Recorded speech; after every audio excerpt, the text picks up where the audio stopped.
Hi అండి, welcome to our channel. ఈరోజు వీడియోలో కుక్కర్లో మష్రూమ్ బిర్యానీ ఈజీగా టేస్టీగా ఎలా చేసుకోవాలో చూపిస్తాను. కర్రీస్ చేయడానికి ఎక్కువ టైం లేదనుకునే వాళ్ళు ఇది ఈజీగా చేసేసుకోవచ్చండి. చాలా తొందరగా అయిపోతుంది లంచ్ బాక్స్లో కూడాను. ఇక రండి స్టార్ట్ చేద్దాం. ముందుగా ఒక గ్లాసు బాస్మతి బియ్యం తీసుకుని దాన్ని ఒక గిన్నెలో వేసుకుని నీళ్లు పోసుకుని ఒక అరగంట పాటు నానబెట్టుకోవాలి.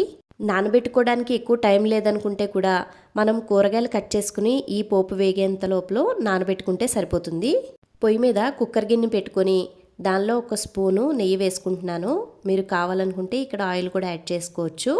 ఆయిల్ కొద్దిగా హీట్ అయిన తర్వాత బిర్యానీ స్పైసెస్ వేసుకుని వాటిని కొద్దిగా చిట్లనివ్వాలి. అలాగే అవి వేగిన తర్వాత ఒక పెద్ద ఉల్లిపాయని చిన్న ముక్కలుగా కట్ చేసుకుని వేసుకోవాలి. అలాగే 2 పచ్చిమిరపకాయలకి నాట్లు పెట్టుకుని వేసుకుని ఇవి కొద్దిగా కలర్ వచ్చేంత వరకు వేయించుకోండి.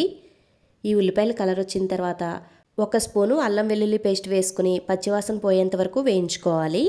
ఇప్పుడు ఆ ఉల్లిపాయ ముక్కల్లో ఒక పెద్ద టొమాటోని ముక్కలుగా కట్ చేసుకుని వేసుకోవాలి.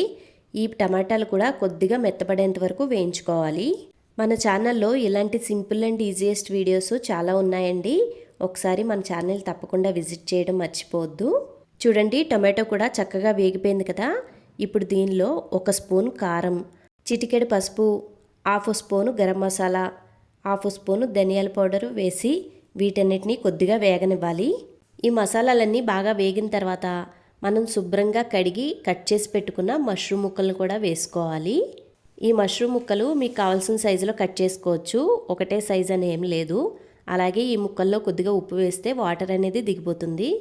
ఇప్పుడు మష్రూమ్ ముక్కలన్నిటిని 2 నిమిషాల పాటు ఇలా వేయించుకోండి. ఇలా వేయించుకోవడం వల్ల మనం సాల్ట్ వేసాం కదా, దానిలో ఉన్న వాటర్ అంతా దిగిపోతుంది. అప్పుడు ఒక గ్లాస్ బియ్యానికి గ్లాసున్నర వాటర్ పోసుకోవాలి.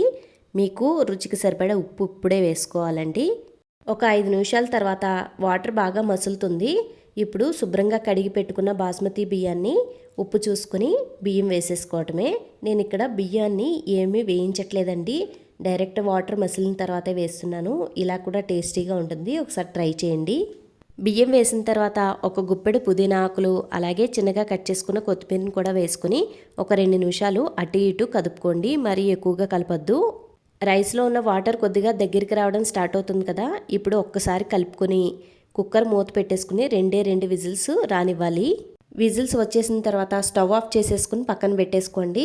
ప్రెషర్ అంతా పోయిన తర్వాత మూత తీసి ఓపెన్ చేసుకుని చూస్తే మన మష్రూమ్ బిర్యానీ అయితే రెడీ అయిపోయిందండి. పొడి పొడిలాడుతూ చక్కగా టేస్టీగా కలర్ఫుల్గా ఉంది కదండి. ప్రెషర్ కుక్కర్లో ఈజీగా సింపుల్గా అయిపోయింది కదండి. ఇక వేడివేడి మష్రూమ్ బిర్యానీ ఇక సర్వ్ చేసుకోవడమే. ఈ వీడియో కనుక నచ్చినట్లయితే లైక్ చేయడం అస్సలు మర్చిపోవద్దండి. తప్పకుండా మీరు కూడా ట్రై చేసి మీకు ఎలా కుదిరిందో కామెంట్ సెక్షన్లో కామెంట్ చేయండి. ఇలాంటి సింపుల్ అండ్ ఈజియెస్ట్ వీడియోస్ కోసం మన ఛానల్ని సబ్స్క్రైబ్ చేసుకుని బెల్ ఐకాన్ నొక్కండి. Thanks for watching. టాటా.